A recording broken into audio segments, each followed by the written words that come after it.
ప్రయత్నించండి. ఈ విషయం ఎందుకు చెప్తున్నానంటే, మన ఇక్కడ సుమారు మీరంతా స్టూడెంట్స్ అంతా కలిసి ఒక 200 మంది ఉండొచ్చు. అందరూ 10th క్లాస్ కంప్లీట్ చేస్తారు, అందరూ ఇంటర్మీడియట్ కంప్లీట్ చేస్తారు, అందరూ డిగ్రీలు కంప్లీట్ చేస్తారు. కానీ ఉద్యోగాలు మాత్రం ఓన్లీ 10 మందికే వస్తాయి. ఎందుకు 10 మందికి వస్తాయంటే, అందరూ కూడా మోస పద్ధతులు అందరూ డిగ్రీలే చేస్తే మరి ఉద్యోగాలు ఇవ్వడానికి ఉద్యోగాలు ఉండాలి కదా. మరి అందరూ డిగ్రీలు చేసి అందరూ టీచర్లు అయిపోతామంటే మరి డాక్టర్లు అయ్యేది ఎవరు, ఇంజనీర్లు అయ్యేది ఎవరు, పోస్ట్ మ్యాన్ అయ్యేది ఎవరు, టీచర్లు అయ్యేది ఎవరు?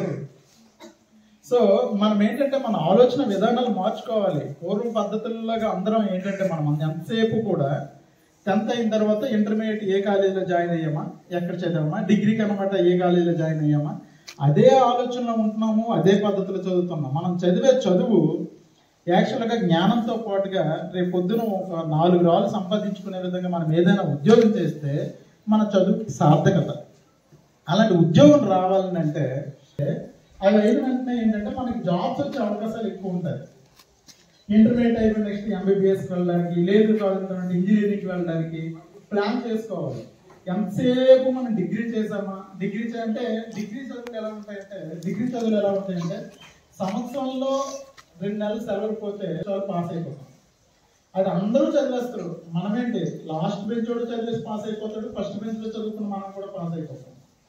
సో ప్రొఫెషనల్ చదువుల వైపు మొదటి చూడండి. అంటే 10th ఇంటర్మీడియట్ అయిపోయాక ఇంజనీరింగ్, MBBSకి, లేదు కాదంటే పాలిటెక్నిక్స్కి, లేదంటే ITIకి, లేదు కాదంటే మీరు లేడీస్ కాబట్టి అయితే ఏంటది నర్సు, GNMలు, ANMలు, ఇలా ప్రొఫెషనల్ కోర్సులు ఉంటాయి. వీటి వైపు అన్నట్టు వెళ్ళే ప్రయత్నం చేయండి. అంటే మీరు ఎంతసేపు ఈ డిగ్రీ చదివిన నెక్స్ట్ డిగ్రీ అవ్వకపోయేసరికి అప్పుడు అనమాట ఏదైనా ప్రొఫెషనల్ చదువుకి వెళ్దామా అని చెప్పి ఆలోచించడం మొదలుపెట్టి మీరు ఏంటంటే డిగ్రీ నెక్స్ట్ ఖాళీ అయిపోతారు. ఉద్యోగాలు ఉన్న ఊళ్ళో ఖాళీగా ఉండడం ఎందుకంటే పెళ్లి చేసుకుని 2 పిల్లలకి అంతే మన లైఫ్ అందరితో ఆగిపోతుంది. సో మన లైఫ్ అందరితో ఆగిపోతుందంటే మీరు ఏంటంటే ఎంతసేపు ప్రొఫెషనల్ చదువుల వైపు మీరంతా మొగ్గు చూపాలని నేను ఆశిస్తున్నాను. ఇది ఫస్ట్ పాయింట్. రెండోది ఏంటంటే ఇక్కడికి వచ్చిన తర్వాత పోక్సో యాక్ట్ అని ఒక యాక్ట్ గురించి మీరు ఎక్స్ప్లెయిన్ చేయాలనుకున్నాను. పోక్సో అంటే prevention of sexual offences against children. అంటే చిన్న పిల్లలకు వ్యతిరేకంగా జరిగే నేరాల గురించి వివరించదలుచుకున్నాను. అయితే చిన్నపిల్లలు అంటే ఎవరు? మీ వయసు ఎంత ఉంటుంది? 10th క్లాస్ అమ్మాయి వయసు 15 సంవత్సరాల నుంచి 16 సంవత్సరాలు.